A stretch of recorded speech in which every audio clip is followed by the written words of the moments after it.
This is our new Patreon series 52B, second in the series about the issue of Q.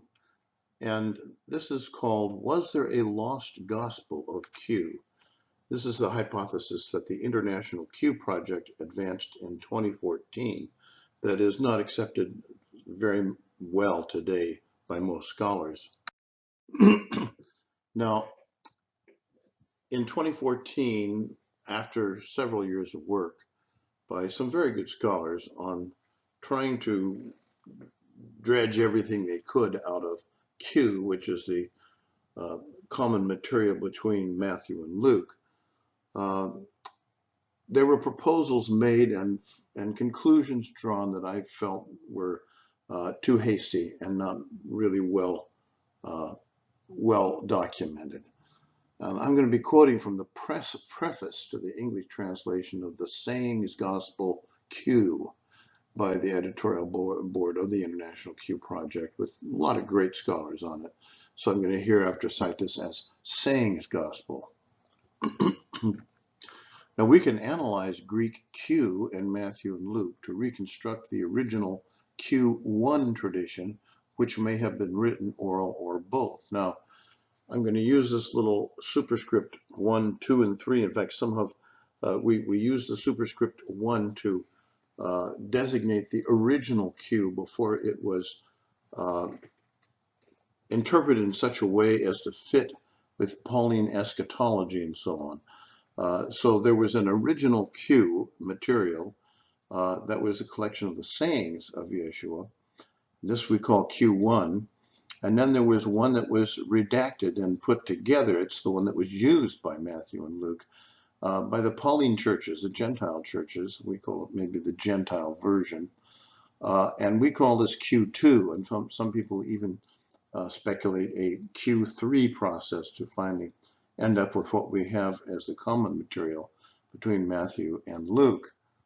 So we can analyze the Greek Q in Matthew and Luke to reconstruct an original Q1 tradition, which may have been a written tradition, may have been a document, or oral, or both. And as I pointed out before, we can't say Q source because the word Q, kel, in German is source. So you don't say Q source, you may say Q tradition or something like that. Now, most scholars agree that Yeshua's Aramaic sayings were translated into Greek sometime between AD 33 and 49, which was the date of that we've been told is the date in the book of Acts of the Jerusalem Council, where it was decided what Paul could do and would require of Gentiles who were converted to Messianic Christianity of the form now called Christianity. So these sayings are generally, most people agree, they were translated into Greek between 33 and 49. We don't know how many different translations there were. And they were collected by Greek-speaking Messianic synagogues because these were people who were Jewish, but they spoke Greek and understood Greek. According to the International Q Project, the words and parables of Yeshua were organized into a sapiental, sapiental means wisdom, sayings, gospel, Q. In other words, it's a collection of wisdom. It was not eschatological. But the question is, was it a document? And was it a document was it actually, as claimed, a prototypical gospel? Can it be arranged in some form to show that it was really an original form of a gospel of Mark and Matthew and Luke? Well, the publications that were made, the Sayings Gospel Q, put the word sayings and gospel Q all together as though Q was a gospel, and they called it the Sayings Gospel. And it was published by the International Q Project. And there are many publications you can find. You can get it online. It's online. It's a very useful document. We have a critical edition of Q that you can buy. Really great scholars like James Robinson and so on, Kloppenberg, worked on this very hard. They milked everything they could out of Q. I'm going to be quoting from what was said uh, in the introduction, the preface to the main work here. For the high degree of verbal identity in the Q sayings of Matthew and Luke make it apparent they were working from a shared Greek text. Now remember, verbal identity means here we have whole passages of Matthew and Luke with exactly the same Greek words in the same order. They're copied either from a common source or from each other. And as we saw in the previous presentation, you can't really be demonstrated that Luke was copying from Matthew or Matthew was copying from Luke. Rather, there was some kind of a common document they had. Now, each could not have translated from Aramaic to Greek independently of the other into such highly similar, often identical Greek language.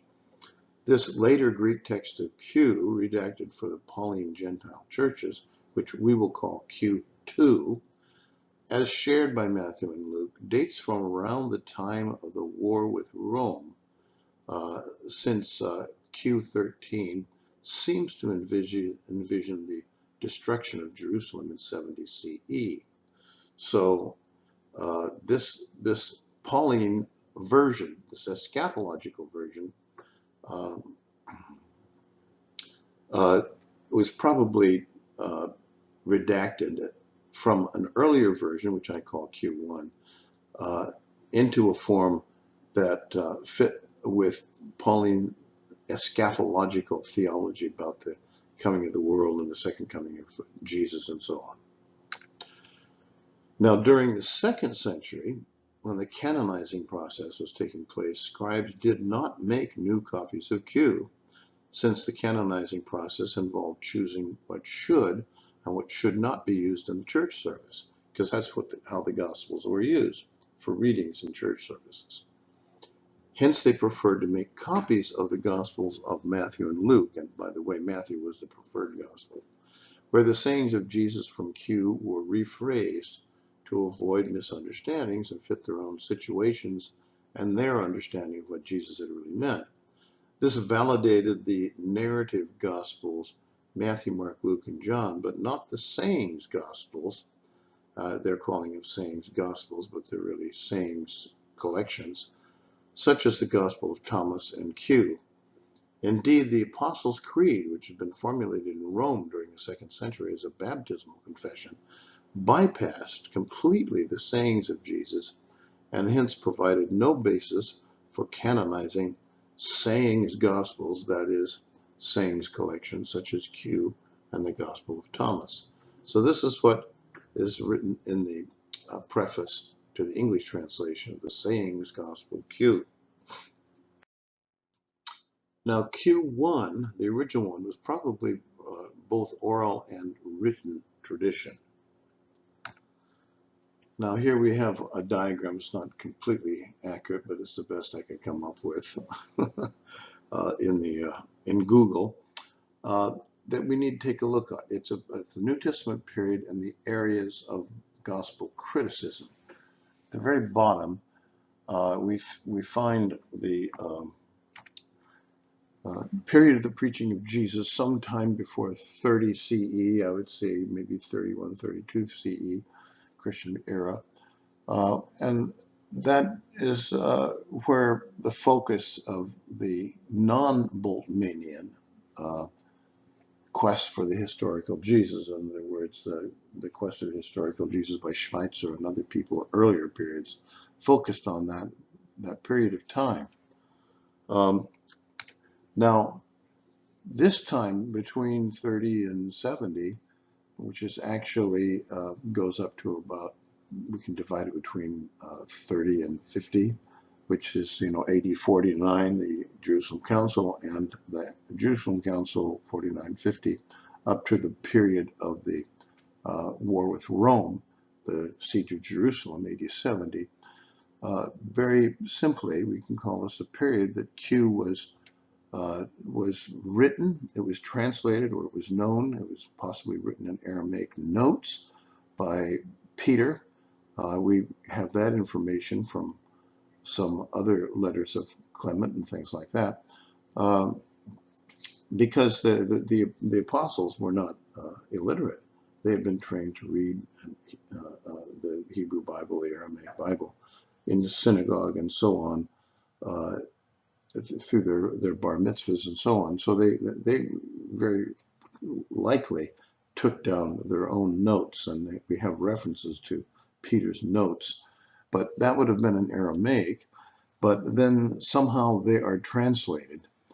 Now we call this the period between the time of the death of Jesus and the Council of Jerusalem in AD 49, the period of the oral tradition, although there may have been written things at that time. And we usually use Bultmannian form criticism in order to understand what's going on at that time with the traditions, the Jesus traditions. Now, in the period after the Council of Jerusalem to the time of the siege of Jerusalem, we seem to find at that point the first real written traditions. That's when we get the writings of Paul, and we get the Gospel of Mark, which, by the way, in this diagram is put a little too far forward. It's probably written before the fall of Jerusalem, but after the time of Paul's mission, so sometime between 50 and 70. We usually date it at 65, 66 AD and so on. And then we can look at this period, the period of the written Gospels, Matthew, Luke, and then later John. It's we use the form and redaction criticism for this period of time. Now, concerning the contents of Q, this is what was written in the preface of the Sayings Gospel published by the International Q group. It is thanks to Q 11:2b-4 that we know the Lord's Prayer. And they're talking about the Q that we find in as common material between Matthew and Luke, and so that the correct term of this for this Q would be Q2, the one that was eschatologically redacted and so on. It's thanks to Q that we know the Lord's Prayer, and Q presents it in a more original form than what we use in our liturgy today. We use Matthew's revision of the Q prayer. Q preserves for us the certainty of the answer to prayer, ask and search and knock, for a caring Father does provide, etc. The Beatitudes, the love of enemies, the turning the other cheek, the giving the shirt off one's back, the going the second mile, giving, expecting nothing in return, etc. The golden rule, do unto others as you'd have them do unto you, the tree known by its fruit. Indeed, most of what we think of as the Sermon on the Mount, and more, storing up treasures in heaven, freedom from anxiety, like the ravens and the lilies, and taking one's cross, losing one and taking one's cross, which is obviously not an original with Yeshua, because he wasn't planning on being crucified, or didn't organize things to be done that way. So this is obviously looking back on the crucifixion of Jesus, later sayings that were brought in by people channeling the Holy Spirit and so on. Losing one's life in order to save it, the parable of the mustard seed and the yeast and the invited dinner guests and the lost sheep, the lost coin and the entrusted money. All these are the contents of Q that are very important. Without Q, we don't have all this information. Now, there's a very weak argument that they make that the International Q group made, which I don't really think is a good argument. I don't think it's a useful argument. Neither does Bart Ehrman, and many scholars today don't really accept this, but their argument was that Q can be arranged in the form of a proto-gospel, and that's why they call it the gospel Q. And a gospel is something, that has a beginning and then a story of the life and the teachings and of the crucifixion at the end and so on. That's a proto-gospel. And this is what the Sayings Gospel people say in their introduction to their publication. Particularly the first part of Q, which they have called Q. In their notation, they call it Q. They've taken Q and put all the Q statements into an order to make it into a gospel. Um, so so that it would come together in the form of a gospel, but that's artificial. They have just decided to put it in that order, and then they use these designations to say, well, here's a gospel. This was Q 3 to 7 and Q 4 to 8 and so on. So the first part of Q seems carefully structured to prove the case that Jesus is the one to come, prophesied by John and John the Baptist and so on. And in another part, Q sends a delegation to ask if Jesus is indeed that one to come, which Jesus promptly answers in the affirmative. And that's the way they've arranged the Q material to make it look like a gospel. And he answers in the affirmative by listing his healings, for which they propose that the healing of the centurion's boy immediately precedes that part in Q, and climaxing in his giving good news to the poor, referring back to Q's early draft of the Sermon on the Mount, and so on. So this is their way of reconstructing out of the Q material that we have, putting it into an order that might look like a gospel. But Q1, the original Q, whether oral or written, was not a lost gospel. It did not describe events in the life and ministry of Jesus as the Gospels do. Rather, if Q1 was a written document, it was a collection of sayings similar to the Gospel of Thomas. And I'm in agreement with most modern scholars about that fact. So today, many scholars, including me, reject the hypothesis that Q1 was an early prototype of the Gospels. So what can Q tell us about the Jesus of history? Now, I'm going to be quoting from Howe's monograph called Judging Q and Saving Jesus, Q's contribution to the wisdom apocalypticism debate in historical Jesus studies. So I'm going to cite this as Howe's. Now, Howe's monograph is currently the most useful examination of the Q material and its study by biblical scholars. He follows Q research since Albert Schweitzer's groundbreaking Quest of the Historical Jesus was first published in 1906, on through the evolution of Q studies over 11 decades to its contemporary state of development. And so his monograph, Judging Q and Saving Jesus, I will quote from often and include his list of biblical scholars who represent consensus on various issues.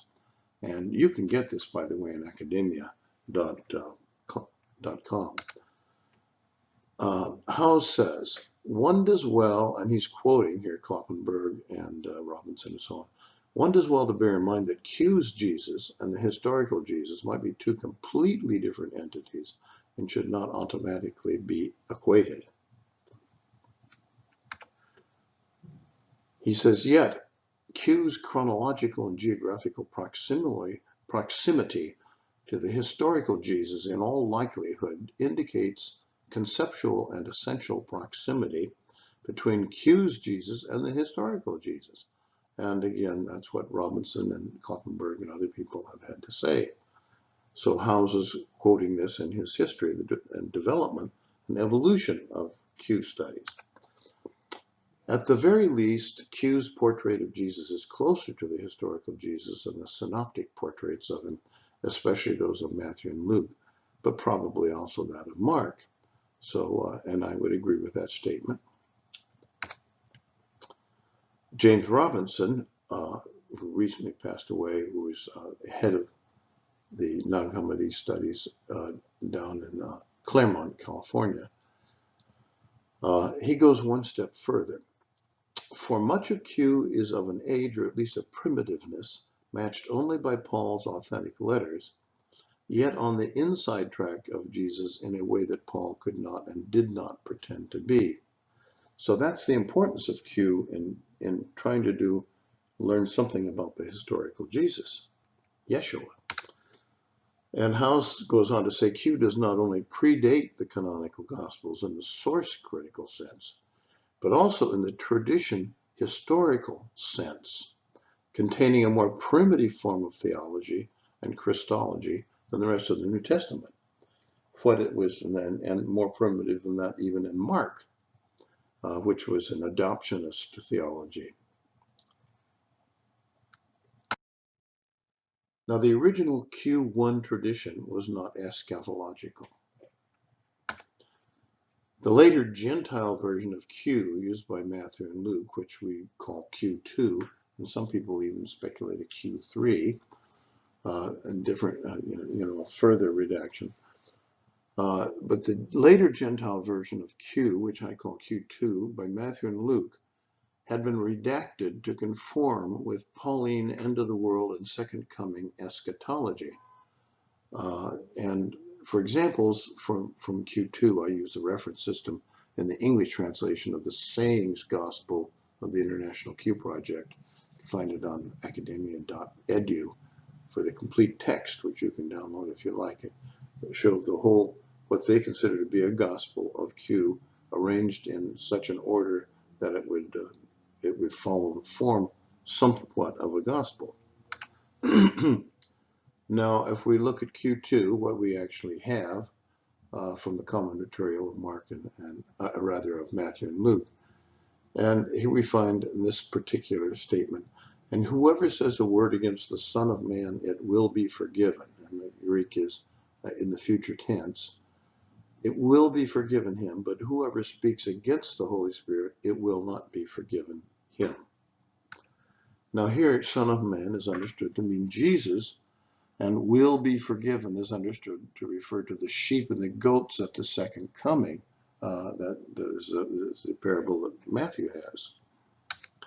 But by itself, there is nothing in Q2, this using the Q2 numerology, numbering 12:10, that demands the verb will be forgiven to be seen as a reference to eschatological judgment.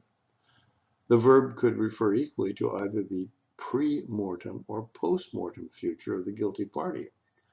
God is often described in Jewish literature as forgiving or punishing people during their lives on earth. By the same token, God is often described in Jewish literature as forgiving or punishing people after death. Neither of these options includes an eschatological view of divine forgiveness. What is more, the syntax of Q, this particular section, requires the future tense in any case, since the verb appears in the respective apodices of two conditional type sentences. So far from indicating eschatological judgment, the temporal orientation of the verb will be forgiven, which we have in the Greek, is open to interpretation. Without a literary context, and we have no context at all for any of these Q statements except for the ones that were given by Matthew and the ones that were given by Luke, and they give different ones for different Q sayings. Without a literary context, the most likely interpretation of the verb is that it refers to the foreseeable future of this worldly existence, karma. This hermeneutical preference is due to the saying's generic formulation, has eon, typical of a sapiental or wisdom maxim drawn from the observation of causal tendencies in daily life. If the interpretation of this particular section of Q proposed, the objections to the dissimilarity criterion lose their sting. You need to see my Pre-C 51 criteria for authenticity presentation to understand better what the criteria are for authentic sayings of Yeshua. So there was no future tense in Aramaic. Yeshua would not have used the Aramaic Hebrew propheticus perfectus tense.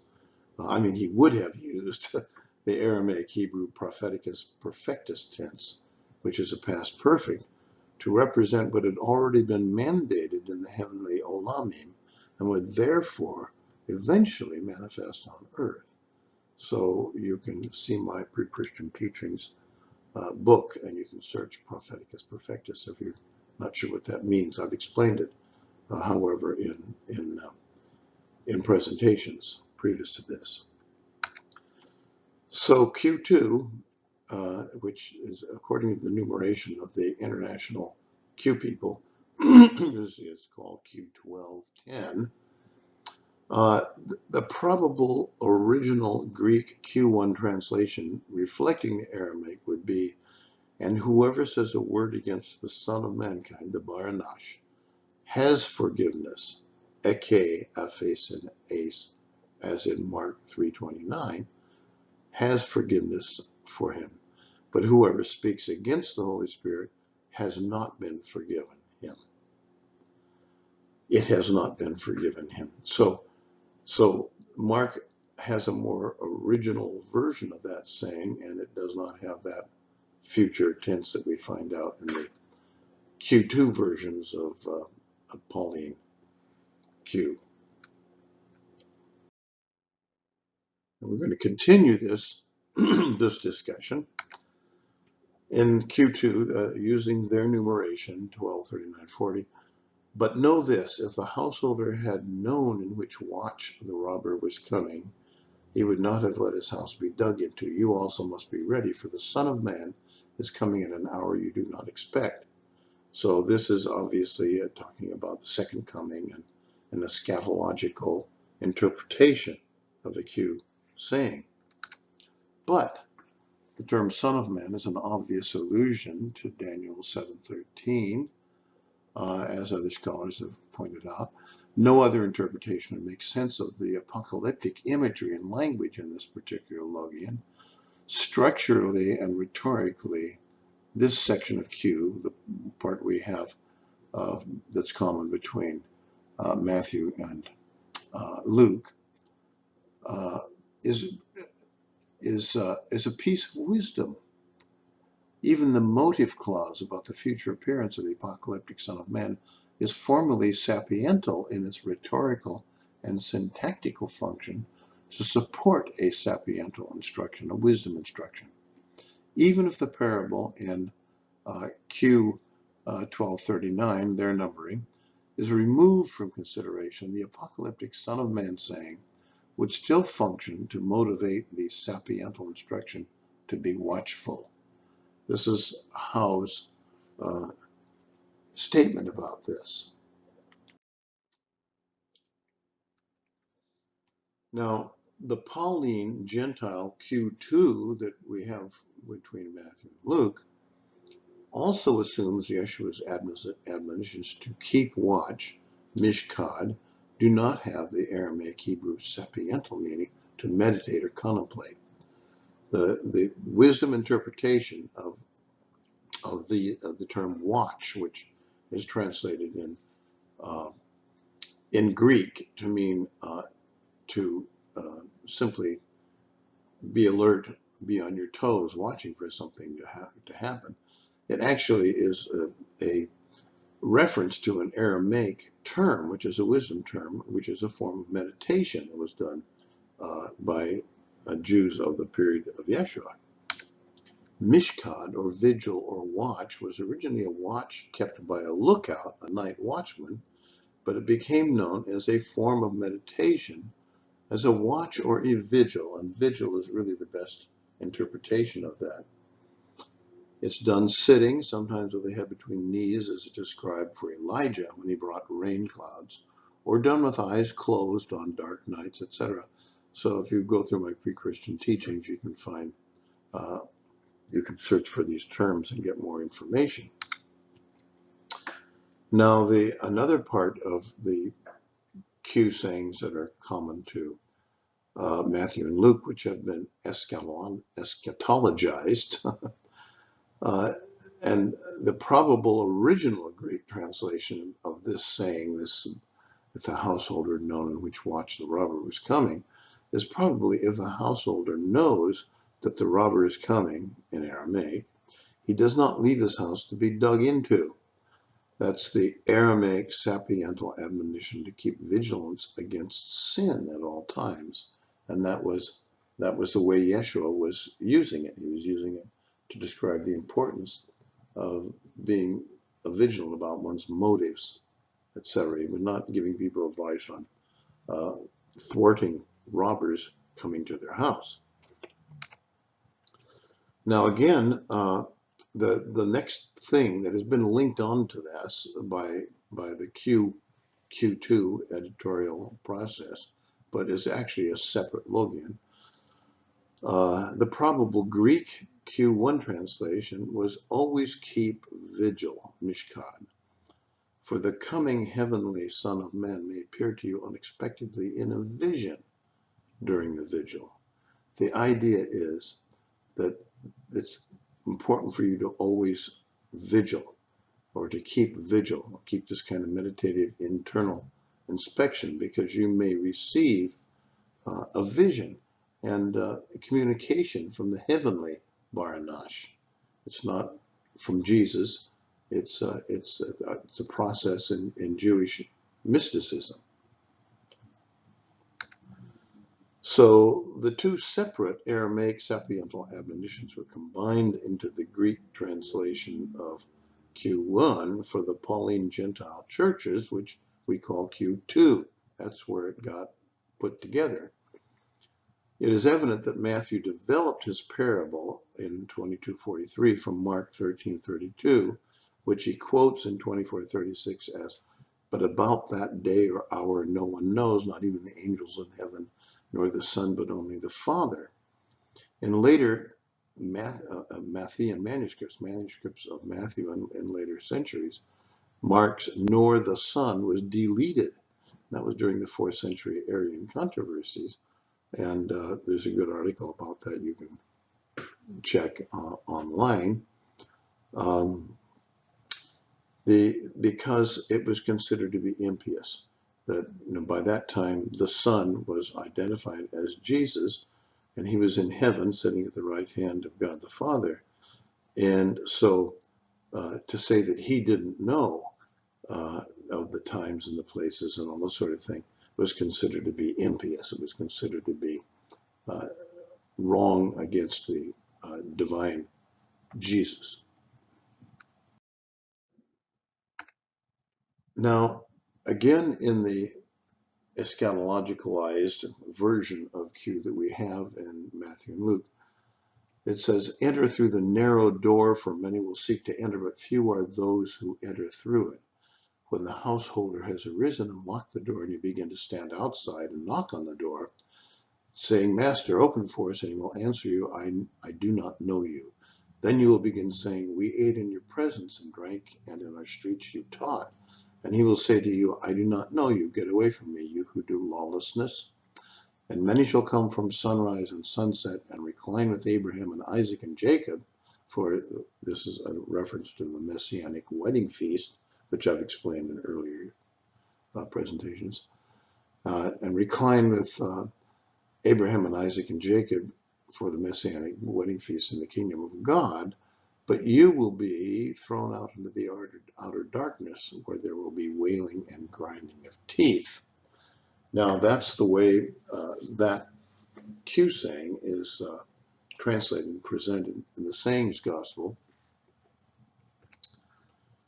But the eschatological saying in Q13, "Many shall come, but you will be thrown out," was added to it by the Q main redactor. The artificiality of this addition is indicated by the fact that the resultant parable application actually contradicts the sapiental admonition of Q, whereas verse 24 claims that many will attempt to enter through the narrow door, but that few will succeed. Verse 29 claims that many, paloi, will participate in the eschatological feast. That's one indication that those two were not hooked together originally. And we're getting now down into what Bart Ehrman calls getting into the weeds of all this stuff. And I hope I'm not losing you with it all, but I'm quoting what is being said so that you can take a look at how the thought process works. And this is Howe's now presenting all this information in his great sort of history of the research in Q. And Howe says, in the process of adding what the Q people call 13, 28, 29, perhaps 26, 27, the instructional material was transformed into a parable of sorts, which explains why Matthew features the sayings of this Q passage not only as straightforward instructions in his Sermon on the Mount, but also as a conclusion to his parable of the 10 virgins. A similar transformation from non-parabolic wisdom to eschatological parable was noticed when examining another section of Q, whether this one is understood as a prophetic passage about the eschatological end, or as a sapiental or wisdom passage just about daily survival. It functions rhetorically in Q to encourage the sapiental instruction, enter through the narrow door. That this wisdom instruction is you have to be rigorous and keep a rigorous discipline in order to enter into the Malkuth of heaven. So Matthew 7, 13 to 14 paraphrases the sapiental saying that we find in the redacted Q, redacted to fit with Pauline eschatology, paraphrases that in his Sermon on the Mount, and then uses another part of Q, I never knew you, depart from me, as an eschatological parable. And in Matthew also makes the door shut saying eschatological in his parable of the 10 virgins.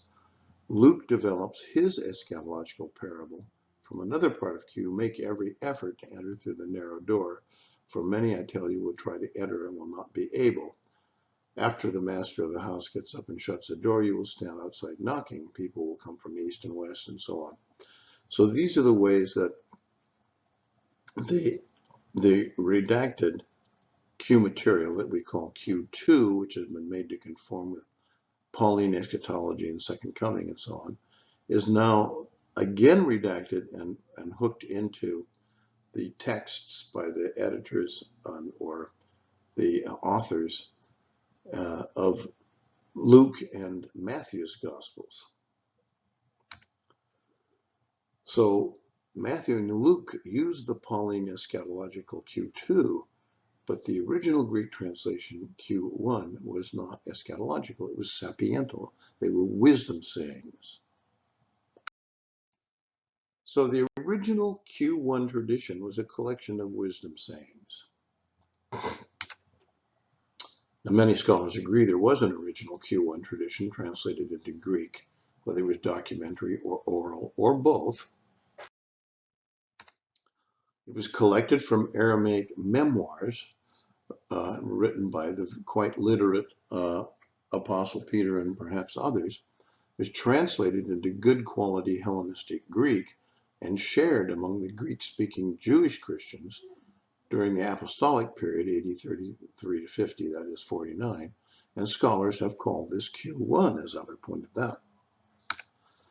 But the Greek Q sayings, though on the surface only reporting about Jesus, also reveal almost all we know about Jewish Christianity of the first generation. The followers of Jesus who transmitted his sayings that were brought together into the Greek Q sayings would seem to be composed of those left behind in Galilee.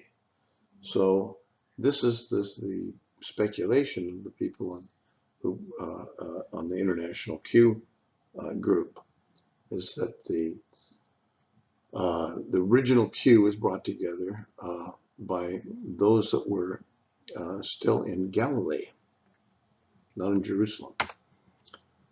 And I'm quoting now from Introduction to the Q Source by Tony Keddy at the University of British Columbia, and I will cite him as Keddy whenever I use him again. Because Q, i.e. Q1, the original Q, was written in Greek in a region where most people spoke Aramaic primarily, it's likely that Q, and I'm calling it Q1, he's not using that terminology, was composed by scribes who were involved in the administration of Galilean villages and cities, and thus were trained in Greek, as in Egypt and other adjacent regions. Scholars such as Kloppenberg and Bazana have even identified a great deal of administrative language in Q, i.e. Q1, the original Q, that strongly suggests a social setting among scribes. Some scholars would now argue that Q, i.e. Q1, mainly circulated among scribes and was thus a sort of private document. Others note that even if so, the ideologies that Q, i.e. Q1, contains would have been communicated by scribes to local communities in social settings such as synagogues. So Q2, which is the Pauline eschatological Gentile Greek Q sayings document that was redacted after AD 49, and perhaps a Q3 redacted after the AD 70 catastrophe, destruction of the temple, have also been proposed. And there is some evidence for those redactional, part of a redactional history of the Q sayings as we see them. The Galilean Jewish Christians, quote, were largely overlooked in the Acts of the Apostles, for the description of the mission from Jerusalem and in all Judea and Samaria to the end of the earth in Acts simply bypasses Galilee, with only one passing reference later in Acts 9:31 to a church in Galilee being built up. Nor can one find in Acts any attestation for a variety of religious experience consisting primarily of re-proclaiming Jesus' sayings. The sayings gospel Q, which I doubt existed as a gospel, thus supplements in a very important way what we know of the first generation of Christianity from the book of Acts, which really leaves out a whole lot of important information. And I would agree with that, although, as I say, the sayings gospel Q, I think it should be the sayings tradition Q. So my view is that all the evidence from a proposed Q1, an original Q, that hasn't been redacted to meet the criteria of Pauline eschatology and the second coming of Christ and so on, all the evidence from this proposed original version indicates that the historical Yeshua was a sage and hakim, considered by his followers to be a pure and righteous saint, Zaddik, like his brother James the just, James the Zaddik, Yaakov the Zaddik. So Yeshua was historically a sage and a righteous saint who initiated the long-awaited appearance of God's sovereignty. His Malkuth, his so-called kingdom, actually means kingship, through a new humanity of regenerated saints prophesied by Daniel, who would bring in the Messianic age.